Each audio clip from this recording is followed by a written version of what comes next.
کبھی آپ نے سوچا تصوف پڑھنے والے لوگوں کے چہروں پر وہ عجیب سکون کیوں ہوتا ہے؟ کیوں ان کے پاس بیٹھنے والا انسان بھی راحت اور اطمینان محسوس کرتا ہے؟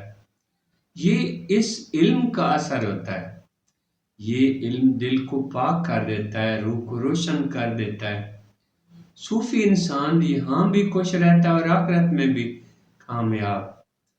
روحانی علم والا انسان خوف سے آزاد ہو جاتا ہے۔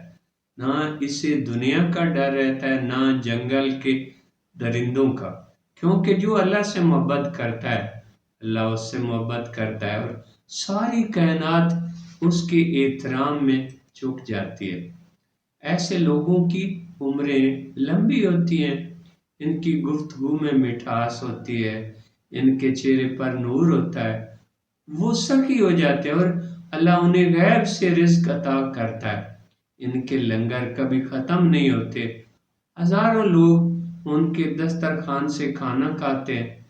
دنیا دار لوگ تو دولت کے باوجود بخیل رہتے ہیں، لیکن صوفی کی پہچان ہی سخاوت ہے۔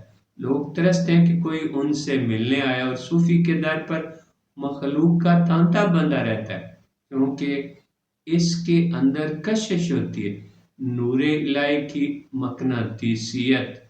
ایسا انسان محبت بانٹتا ہے، خدمت کر کے خوش ہوتا ہے اور دنیا کی محبت میں گرفتار نہیں ہوتا۔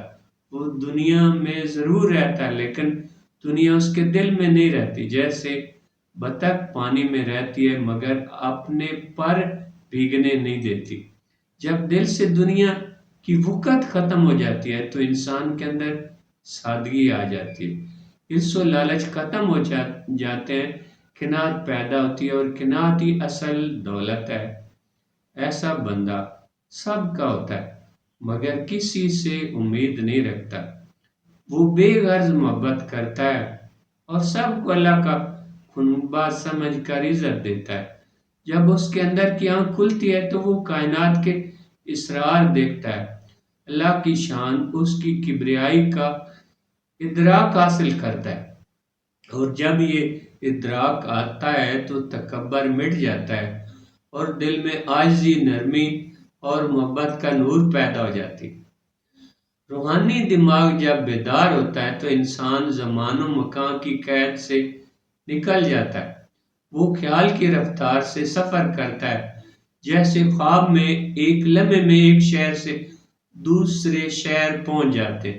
یہی کیفیت مراقبے میں حاصل ہوتی ہے۔ یہی ہے تصوف کی گہرائی، یہی ہے روحانی ترقی۔ جب بندہ اللہ کے جمال کا مشاہدہ کرتا ہے تو اسے مخلوق سے محبت ہو جاتی ہے۔ غیبت، نفرت، حسد، دشمنی سب مٹ جاتے ہیں۔ دل میں صرف محبت باقی رہتی ہے، صرف اللہ کا نور باقی رہتا ہے۔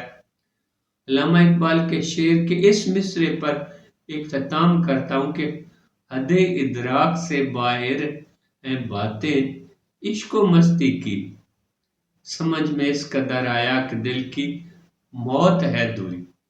قصہ مختصر یہ وہ رائے ہیں جو صرف دل والے ہی سمجھتے ہیں۔